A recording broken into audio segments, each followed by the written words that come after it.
I was genuinely surprised by the overall rating of Series of Unfortunate Events on IMDb, not because I don't agree with it, but because generally I feel like a lot of people don't like this film or were quite disappointed by it.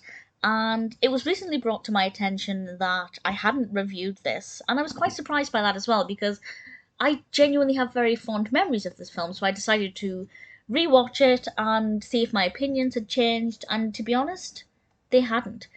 I think I last watched this maybe 2012, 2013, after I found out that Helena Bonham Carter played the silhouette in this, and I remember liking it then. I did see this in the cinema when it was released in 2004, and having watched it again now, I still enjoy it. Now, I haven't read the books in a very long time. I haven't read the books since they were released. I was about 10, maybe, when the books came out. This is based on the first three books by Lemony Snicket, and therefore I can't exactly compare it or remember any changes that have been made. If you know of any specific changes, please feel free to let me know in the comments where changes have been made. I don't think I'm going to revisit the books. But the film itself, I liked. It's got 6.8 out of 10 on IMDb across over 208,000 reviews and ratings. And that's a really respectable rating. But, people I've spoken to over the years, things I've read online, etc., generally the reception wasn't very good, so I'm surprised, but pleasantly so. This is, of course, as I said, based on the first three books by Lemony Snicket, directed by Brad Silberling, and the books it's based on are The Bad Beginning, The Reptile Room, and The Wide Window. And the cast itself is phenomenal. At the time when it first was released, I wouldn't have appreciated the cast. It wouldn't have meant anything to me, but obviously watching it now definitely does. To name just a few, Jim Carrey as Count Olaf, Jude Law as the voice of Lemony Snicket. I do love the involvement of Lemony Snicket in this. It gives it a real storytelling feel, and that's something that I think works really well.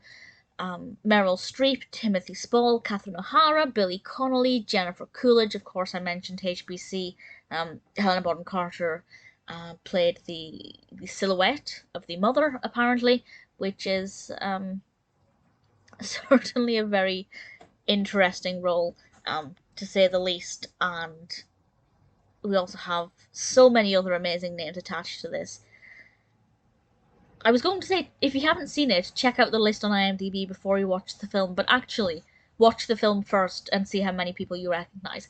But we also have the children, of course, played by Liam Aiken, who played Klaus, Emily Browning as Violet. I loved her as Violet. She was exactly what I envisioned. And same with Klaus, actually. And then Cara Hoffman and Shelby Hoffman are the twins who played Sunny, who, again, just spot on. I thought the casting here was absolutely phenomenal.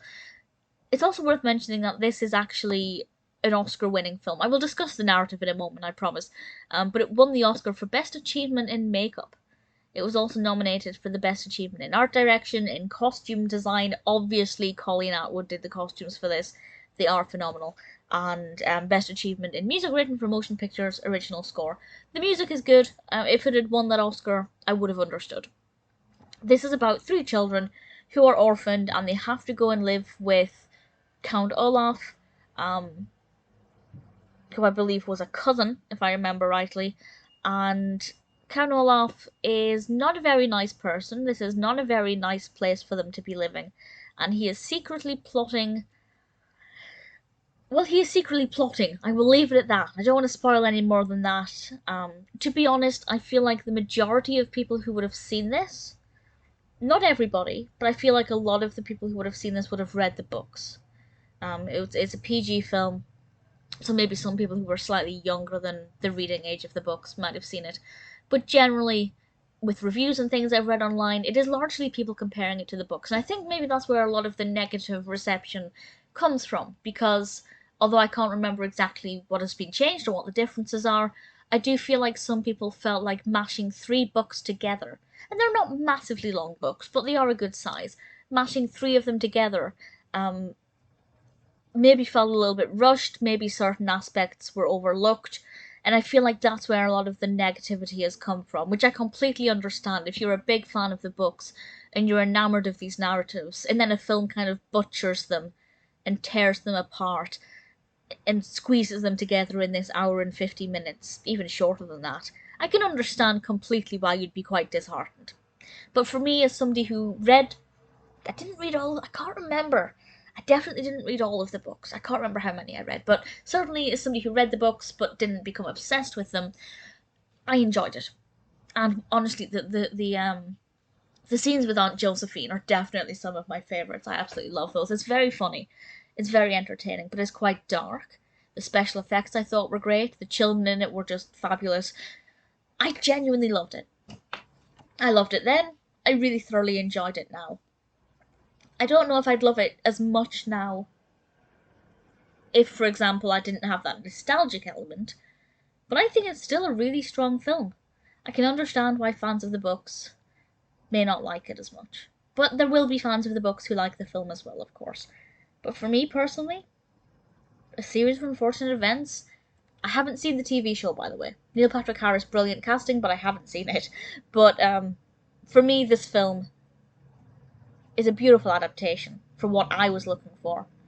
It works really well. If you haven't seen it, it's one that I do recommend.